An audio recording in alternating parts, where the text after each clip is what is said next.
განათლების, მეცნიერებისა და ახალგაზრდობის მინისტრმა ალექსანდრე წოლაძემ ბორჯომის მუნიციპალიტეტში 2 განახლებული სკოლა გახსნა, ბორჯომის მე-6 და სოფელ დვირის. მე-6 საჯარო სკოლა 300 მოსწავლისთვისაა გათვალისწინებული, თანამედროვე სტანდარტების შესაბამისი ინფრასტრუქტურითაა მოწყობილი STEM ლაბორატორიის ჩათვლით.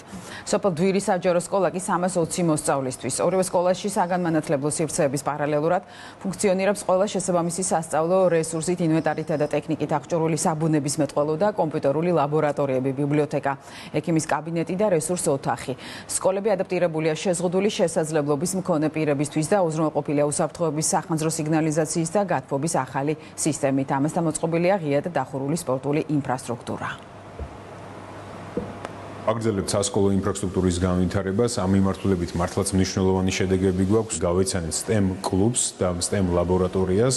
მოგეხსენებათ, განათლების, მეცნიერებისა და ახალგაზრდობის სამინისტროს კიდევ ერთი ინიციატივა და სიახლე არის სწორედ საჯარო სკოლებში STEM კლუბების დანერგვა. მოხდა კაპიტალური რეაბილიტაცია, სრულად თანამედროვე სტანდარტებით არის აღჭურვილი ეს სკოლები.